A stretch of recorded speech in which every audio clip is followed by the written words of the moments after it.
Hoje no nosso Quintas com Quintais eu tenho um grande prazer de trazer um amigo, colega de trabalho, o nosso carnavalesco Caí Rodrigues. Boa Tudo noite, bem? meu amigo.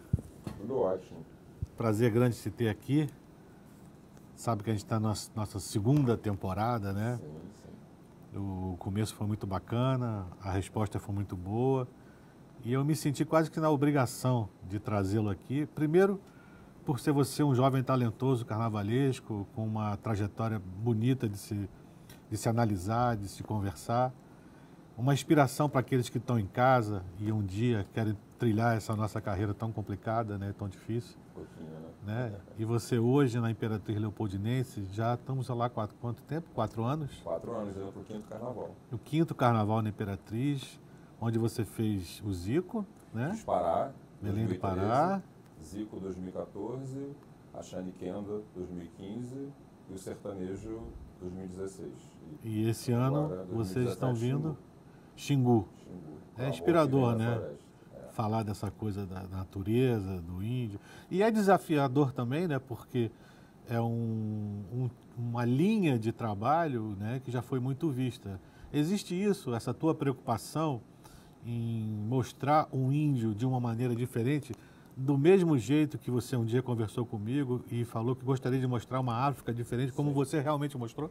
Eu acho que o desafio é sempre esse, né? A gente buscar um caminho diferente daquilo que já foi mostrado na avenida, né? Assim como o negro já cruzou o sambódromo diversas vezes, o índio também. Então a proposta do Xingu é realmente buscar uma plástica diferenciada, sem perder a essência do índio xinguano, né? Que é muito peculiar, eles têm uma plástica que é deles, né? Um índio dentro da Imperatriz, né? Que já cantou o índio outras vezes. Outras vezes, né? Então você poder ter esse desafio, né, de poder recriar uma plástica usando a cultura indígena que é riquíssima, é sempre um desafio. Né? E você se deparou com alguma coisa surpreendente, uma coisa que realmente nem você, como um carnavalesco que já tem uma grande experiência, e evidentemente eu sempre falo que a cada enredo é um novo estudo, a cada novo estudo é mais estofo cultural que a gente vai adquirindo, né? Então é por isso que os carnavalescos têm todo esse embasamento, porque a cada trabalho a gente vai buscando, descobrindo, abrindo portas e portas e portas. Nesse teu trabalho da Imperatriz, falando dessa cultura indígena, você descobriu alguma coisa? Cacete, eu não conhecia isso. É assim, eu já sou um apaixonado pela cultura indígena já tem um tempo, né? Minha paixão só cresceu depois que eu conheci também o Festival Folclórico de Parintins. Que vamos falar daqui a pouco Eu já vou para lá há uns mais de 10 anos e sempre tive vontade de fazer um carnaval explorando essa cultura indígena. O Xingu, na verdade, entrou no caminho por conta de um documentário que eu assisti uma vez. Eu fiquei apaixonado pela obra dos Irmãos Vilas Boas, né, o legado deixado por eles. E comecei a desenvolver e projetar um possível enredo falando dos índios do Xingu. E aí esse ano, graças a Deus, o Sr. Luiz topou o desafio. Seu Luiz, que você né, fala, presidente presidente da escola, Luiz Pacheco Drummond, Luiz que é um Pacheco amigo, Drummond. né? E assim, cada enredo, né, é uma viagem, né? Cada enredo te leva para caminhos diferentes, para lugares diferentes. E quando você fala em índio, as pessoas têm um costume de achar que índio é tudo igual, né? É cocá, é saiotinho e tal. E quando você começa a fazer um estudo sobre as etnias, você vai descobrindo que cada uma delas tem a sua cultura, né, o seu tipo de pintura, o formato de cocar, o seu tronco linguístico, enfim, é todo um processo para você poder trabalhar com uma nação indígena, né? E os índios do Xingu, eles são muito diferenciados, né? São simples no sentido de indumentária, né? Eles não são índios com muitas indumentárias ou cocares gigantescos. E esse também né? se tornou um desafio. Sim, Dentro de um desafio, você tem um outro desafio. exatamente, de poder não fantasiar, não transformar em folclore a imagem do índio xinguano, porque desde o primeiro momento eu acabei recebendo alguns e-mails de lideranças xinguanas preocupadas com isso. Índio, né? o índio já está... Sim, em como eles vão ser mostrados na avenida. Né? E eu estou respeitando isso. Até porque, como eu quero buscar um caminho diferente, essa preocupação deles acabou me acendendo uma luz. né? Que existia um olhar que estava te policiando Sim, ali para que a sim. coisa... E é muito interessante porque nós divulgamos o enredo, né, de uma forma muito simples, e depois fizemos o lançamento oficial no Museu do Índio. E na sequência, a própria direção do Museu do Índio publicou isso nas redes sociais e isso chegou até eles, né? E aí a procura começou. Saber como é que a Imperatriz falaria do Xingu, de que forma esse enredo seria abordado. Tive a ajuda de muitas pessoas ligadas, a professores, antropólogos, lideranças, né, preocupadas em me fornecer material de pesquisa. Então isso foi muito bacana. Então toda a construção desse carnaval está sendo feita com muito cuidado. Porque além de um grande carnaval que a Imperatriz está projetando, nós temos uma grande missão, que é de levar essa mensagem desses índios para a avenida. E isso também revela o quanto o carnaval é importante, né? Você vê, através de um lançamento de enredo, num carnaval no Rio de Janeiro, lá longe, lá onde você menos espera, você tem um eco desse teu trabalho aqui, né? Isso credencia essa coisa da importância do carnaval e principalmente da importância do enredo enquanto instrumento de cultura, de conhecimento, né? Sim, eu tive a oportunidade de conhecer o Noel Vilas Boas, né? Filho, e acabei fazendo contato com a família para pedir autorização para citá-los no enredo. E foi um bate-papo assim, super emocionante, porque é claro que em algum momento do desenvolvimento do enredo eu chegaria à homenagem aos Vilas Boas, né? Certo. E quando eu encontrei com o Noel, eu pude ver como a família é apaixonada pelo trabalho, como os filhos mantêm essa chama viva e acesa, sabe, do que os pais deixaram. E de imediato eles se colocaram à disposição, me cederam um material muito Eles vasto de entenderam a pesquisa. importância de ter uma citação numa festa tão... Existe uma frase do Orlando Vilas Boas que diz que o Parque Indígena do Xingu, ele é um parque preservado, mas constantemente ameaçado. Então, qualquer tipo de bandeira que você levante, qualquer tipo de barulho que você faça na imprensa a favor da luta desses índios e desses homens que lutaram a vida inteira pelo índio brasileiro, é válido. E o Carnaval tem essa voz, né? A escola de samba tem essa voz. E a gente quer realmente fazer com que esse clamor que vem da floresta se propague pelo sambódromo. Não é um enredo patrocinado. Não. É um enredo autoral. Totalmente autoral. O que te dá uma liberdade, né? Vamos deixar claro para o nosso observador que o enredo patrocinado é aquele que tem alguns compromissos com o patrocínio em si. E o enredo autoral, né? Dá uma liberdade muito grande para o carnavalesco, porque ele cria a sua própria história, né? Baseada nos fatos reais, e às vezes não tão reais, ele cria a sua própria história. Então, o carnavalesco, quando faz um enredo, no seu caso, que é o seu caso, um enredo autoral, ele fica muito mais à vontade, né? Nós ficamos, né? É. Eu já peguei alguns desafios aí ao longo da minha carreira que foram bem complicados, né? No sentido de desenvolvimento, qual foi de o enredo patrocinado que mais te deu trabalho? Assim, eu venho de uma geração, né, de carnavalescos que aprendeu a lidar bem com essa questão do patrocínio. Sim. Então, eu nunca tive problemas muito grandes em me adaptar, né? Desde que o patrocinador respeitasse a questão artística da escola, né? Não interferisse a ponto de alterar muito. Eu tive um problema na época do Carnaval da Xuxa, na Caprichosos. Olha, eu justamente ia falar do Carnaval da Xuxa.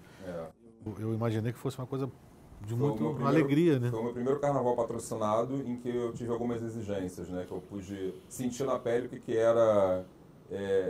ser cerceado no sentido de... E aí eu lembro que eu projetei algumas coisas e quando eu fui apresentar a direção e a Xuxa, a gente acabou meio que batendo ali na trave com algumas questões. Isso é uma revelação que poucas pessoas sabem, porque todo mundo tem essa tua referência do Carnaval da Xuxa. Inclusive, era uma pergunta que eu ia te fazer futuramente. Como um momento mágico, um momento onde você estava muito bem, onde você... eu lembro que a mídia toda estava muito intensa em cima do teu trabalho. E para o olhar externo, ali era um momento muito bom. Um momento interessante, porque você imagina, na época eu tinha 25, acho que 26 anos. E 3 Então eu anos, cresci assim. vendo Xuxa na televisão. Foi 3 né? anos atrás, né? 2004, né? Então você imagina que um jovem que cresceu vendo Xuxa na televisão, de repente se deparar com uma homenagem a ela, poder entrar na casa dela, conviver com ela. Então meio que foi uma coisa meio tiete ali, né? Um fã dentro da vida dela, pesquisando e tal. E no primeiro momento eu tive a liberdade de criar todo um projeto em cima da história de vida, carreira. Só que dentro desse processo criativo eu tinha 2 elementos, um eu até posso citar, o outro eu prefiro nem comentar, mas eu tinha um carro que falava dos amores, né? Era um carro dos Pelezinhos e dos Seninhas, né? Era um carro só de crianças, metade era Pelezinhos e outro Seninha. E era um carro que falava dos amores da Xuxa. E aí o carro foi vetado na época, eu não pude falar dos amores. E de uma outra situação. Você foi até delicado, né? Você botou a criança Sim, inserida a criança, no contexto, porque é a rainha né? dos baixinhos e tal. Eu fui brincar com essa questão do amor, né? E o carro não vingou. Eu tive uma outra alegoria também que foi vetada. E aí eu comecei a sentir esse peso, né, da interferência do E patrocinador. eu já passei, eu te confesso que já passei por isso também. É muito frustrante, né?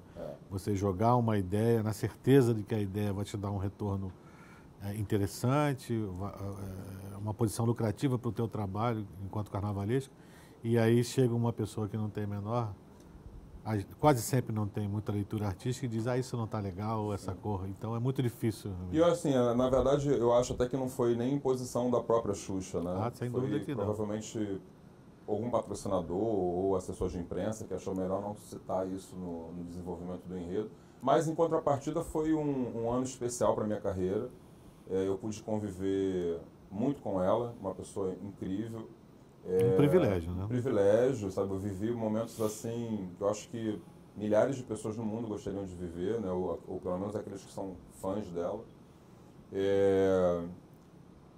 A escola Caprichosos, naquele período, ainda com o presidente Albertinho, esse Alberto, incrível, foi uma das melhores escolas que eu trabalhei na minha vida. Você sabe que eu comecei minha carreira na Caprichosos e Pilares. Sim. Eu trabalhei durante 9 anos com o Max Lopes, você também trabalhou com o Max, né?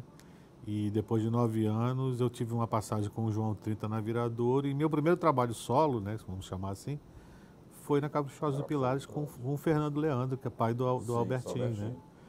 Então, e eu tenho, desculpa te interromper, eu tenho essa mesma sensação de uma escola tranquila, onde você trabalhava com uma limitação financeira por conta da estrutura mesmo que o Carnaval impôs à própria escola, a escola, no caso, a Caprichosos, mas você tinha tranquilidade, você comprava direitinho e montando do seu jeito. Era uma escola muito organizada, né, dentro das suas limitações, como você colocou, mas era uma escola que deixava o artista à vontade para trabalhar. O seu Alberto era um paizão, assim. Eu lembro que o meu relacionamento com ele era praticamente pai e filho. Eu vivia na casa dele.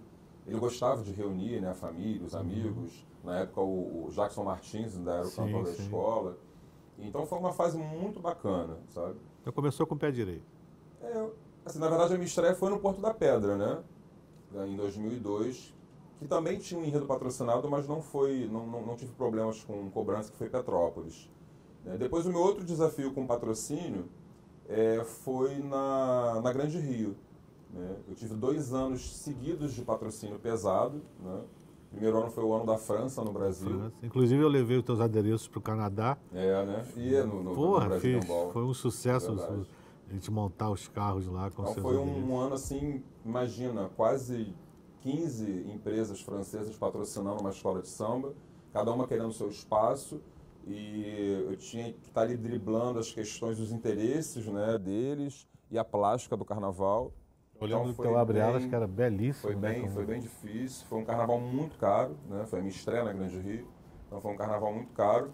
E, assim, claro que eu não vou dizer que a influência dos patrocinadores atrapalhou o processo criativo, mas como a cada semana chegava uma nova empresa, e cada empresa que chegava queria que eu colocasse o seu produto no carnaval. O projeto nunca terminava. Nunca terminava.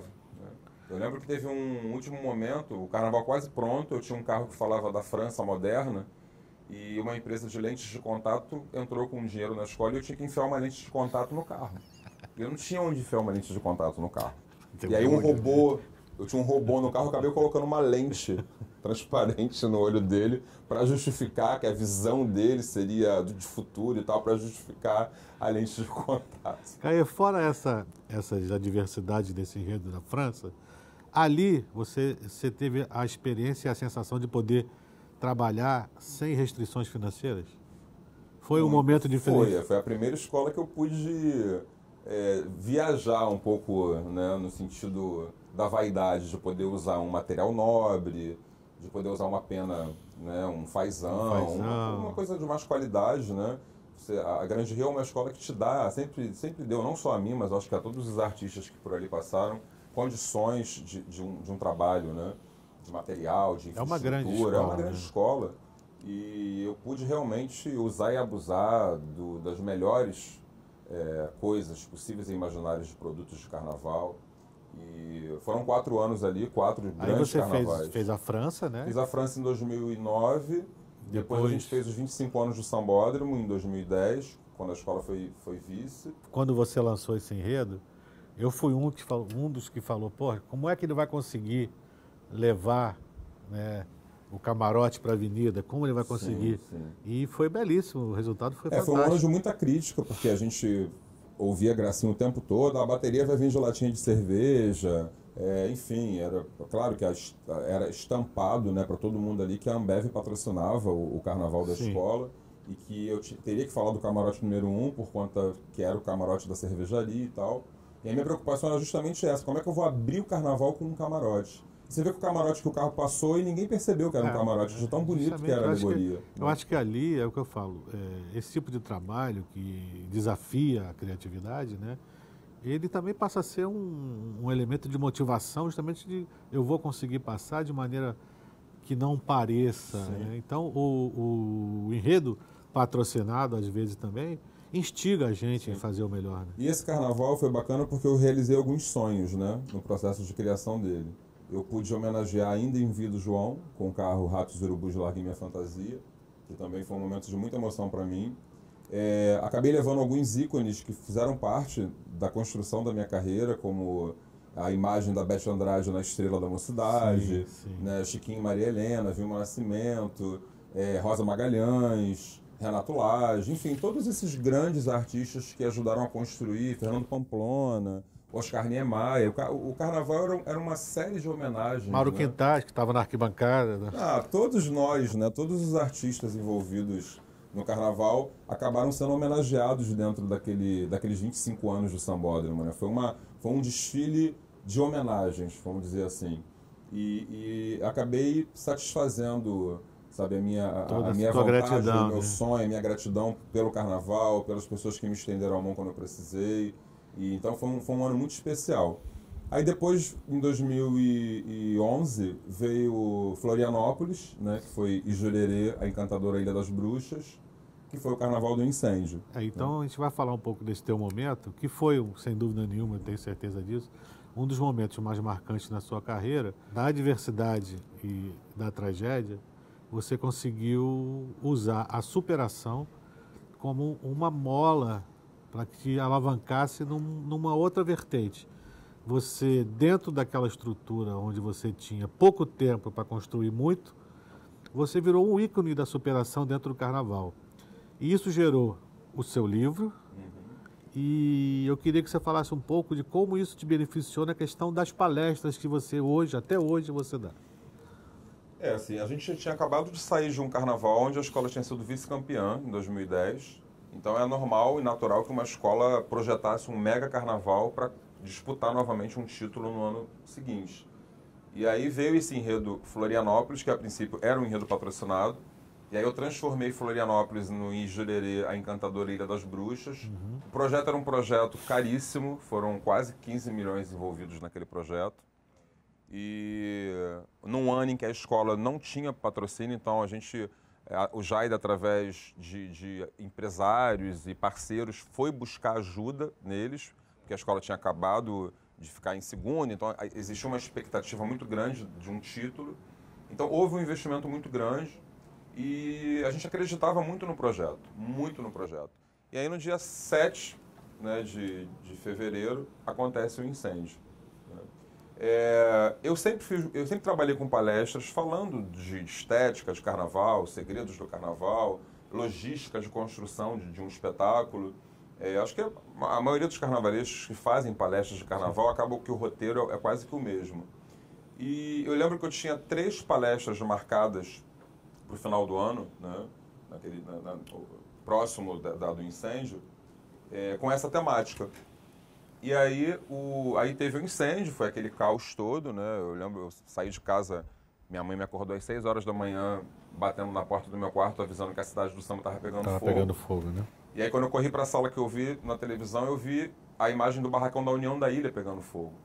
E aí aquilo já me desesperou, porque a gente sabia que a ilha estava com um carnaval lindo aquele ano, né?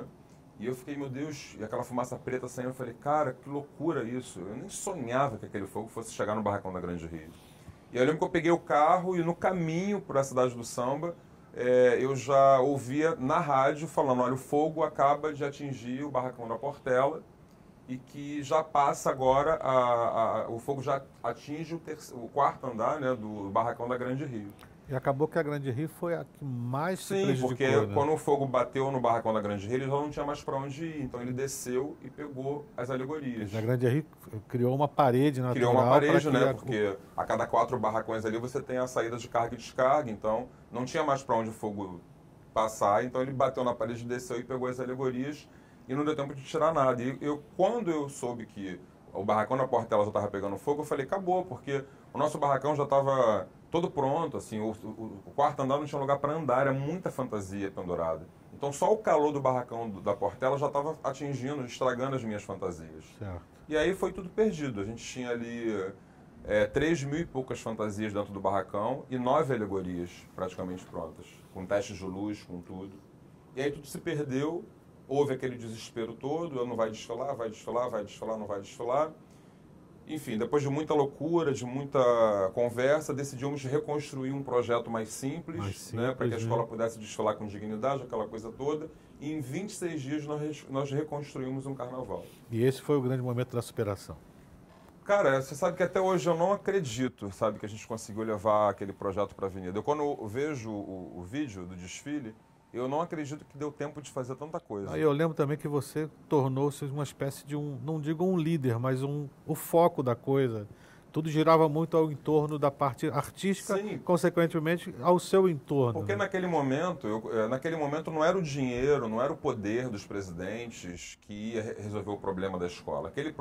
Naquele momento, o que ia resolver o problema da Grande Rio era o amor das pessoas pela escola. Era a mão de obra, eram os artistas que estavam ali. Então, se você tem o pessoal na tua mão, fica tudo mais fácil. Uhum. E eu tinha a galera do barracão na minha mão. Então, a gente juntou todo mundo, sentamos e falou, gente, olha, eu acredito em vocês, nós vamos conseguir, vamos lutar, vamos fazer. E assim foi feito. Isso é uma lição para a sua vida inteira. Né? Muitos voluntários chegaram, muitas empresas doaram material, as próprias co-irmãs ajudaram muito a Grande Rio, muito. Os chassis que a gente pegou emprestado com as outras escolas, enfim. Foi um momento, acho que único no Carnaval, onde eu pude vivenciar a cada dia o amor realmente pelo samba. Né? É o momento em que as escolas esquecem que estão numa disputa, né? Sim. E aí são solidárias para que a co-irmã possa desfilar com dignidade. Né? Exatamente. Então, assim, aí, depois de muita luta, de muito sacrifício, a gente conseguiu reconstruir o Carnaval. A escola desfilou, fez um desfile lindo, né? Tirando a chuva que caiu justamente no dia da escola, fogo, só na Grande Rio. É fogo, foi é só água. Isso. Então, bom, e aí nesse processo todo, começou a nascer a ideia de escrever o livro. Né? Porque há 2 semanas depois do incêndio, a empresa que fechava minhas palestras ligou para mim e falou, Caê, o pessoal quer que você mude o foco da palestra.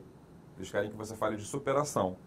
E aí eu tive que mudar e correr para poder mudar, porque a minha palestra é seguida de vídeos e tal. Uhum. E de lá para cá eu só tenho feito palestras em cima da história de superação. Que aí você divulga o seu livro, né? Sim, eu trouxe para você que você não deve ter, já está autografado aqui. Então esse é o momento troca de presentes. E você vai me dar o seu livro e eu vou te dar, com muito carinho, em nome do Júnior da Pop Lord, uma camisa. Obrigado. Eu sei que você vai... vai abrir aqui agora? Pode abrir, isso aqui é um programa. E vamos também brindar a superação com... já está no ritmo do enredo, ó. É verde, né? Eu acho que ele teve uma uma intuiçãozinha, trouxe uma verde para você. Obrigado. E vamos tomar um refresquinho, um mineirinho, um refrigerante maravilhoso. Eu gosto de mineirinho. Para que a gente possa fechar esse papo com aquela mensagem que a gente sempre recebe faz. o livro com carinho, aqui está toda a história, o livro é lindo, tem todo o projeto que ninguém viu tá aí dentro, os carros, as fantasias, eu fiz questão de colocar no livro. Esse livro você vende pela internet ou ele está nas livrarias? Está sendo vendido pela internet agora, porque a primeira edição esgotou, graças a Deus. Eu estou fazendo uma releitura dele, vou fazer um relançamento em breve. Mas com experiências novas? Com novas experiências, com um novo conteúdo. É um novo projeto que eu ainda vou divulgar mais para frente. Quem leu esse, né? Tranquilamente pode ler o outro, que vai ser outro trabalho. É um outro conceito, um outro caminho. Né? Na verdade, o livro começa com esse gancho e a gente vai desenvolvendo outras histórias. E por que as crianças na capa, Caio? Então, essas crianças, na verdade, elas faziam parte da logo do enredo. Ah, né? sim. Esse menininho que eu estou abraçado é de Caxias, a índiazinha é de Parintins, no Amazonas, e essa menina branquinha é da Barra da Tijuca. Então, eu peguei um negro, um branco e um índio, que faziam parte da logo do enredo, e eu mantive isso na capa. Né? Bacana. É um livro que eu recomendo. Eu estou ganhando agora pela segunda vez, eu já li. Então, eu vou deixar isso para o João Vitor na biblioteca do meu filho, porque sempre é um momento de leitura. Esse aqui eu trouxe para você presentear algum amigo. Eu agradeço. Vamos brindar então? Paula, vamos daí. Vou deixar aqui perto do Maurinho. Se estiver assistindo o programa aí, pode cobrar aqui o presente. E, Caê, para contratar você para suas palestras, qual é o acesso? Pode ser através de rede social, através do meu Facebook. Né? Eu estou reformulando essa parte também de assessoria, de contato. Então, a princípio, as pessoas podem entrar em contato pelo meu Facebook. E você é um dos carnavaleiros que mais usufrui dessa coisa da internet, das redes sociais. Eu gosto, né? Você né? tem uma ligação muito, muito bacana com isso. Você é muito ágil nisso. Né? Eu gosto, acho bacana. Eu sei também lidar muito bem com isso, né? Eu não exponho muito a minha vida pessoal ali. Eu acho que é mais uma questão da figura do carnavalesco, né? Da imagem do Caê. E sempre fazendo uma questão de divulgar coisas bacanas da escola, de manter as pessoas informadas com o que está acontecendo. Usa a ferramenta como de uma forma saudável, né? Vamos dizer assim. E por falar em saudável, vamos brindar com o Mineirinho e fechar nossa entrevista com aquela pergunta. Quem é Caê Rodrigues? Cara, Caê Rodrigues é um cara tão simples.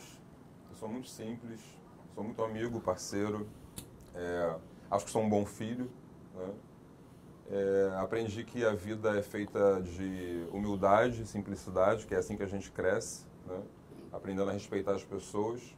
A gente trabalha num ambiente de tanta vaidade, né, que é o carnaval, mas eu sou grato a Deus por tudo que acontece na minha vida e respeito sempre. Né? Acho que o respeito ao próximo e você saber esperar o seu momento chegar sem ter que pisar nas pessoas ou puxar o tapete de alguém. Fundamental, né? Isso eu aprendi dentro da minha casa, com os meus pais. Tive amigos ao longo da minha vida que me ensinaram a lidar com essas questões de vaidade e carrego isso comigo diariamente. Tá bom, Caio. Foi um prazer muito grande te receber. Eu quero, antes de encerrar, eu quero te agradecer o convite e eu quero desejar a você muito boa sorte. Obrigado. Que esse programa cresça muito, porque foi uma iniciativa muito bacana sua, de toda a tua equipe. Tenho curtido os programas, tenho assistido. Isso é importante. Né? E desejo muita boa sorte, que o Quintas com Quintais tenha vida longa. Vida longa. Eu que te agradeço por estar presente aqui, me dá esse prazer e repito, sempre a presença de um grande nome do carnaval aqui na nossa mesa, no nosso bate-papo, é uma grande chancela para o trabalho e mostra que o trabalho é sério e que está sendo bem feito. Este foi Caê Rodrigues, atual carnavalesco da Imperatriz Leopoldinense, no nosso Quintas com Quintais. Aí vem a musiquinha. Oi, nem doeu. Isso aqui refresca mesmo. A caneca é minha, né? A Paula sempre fica assim, nossa, não conhecia ele. A Paula que traz...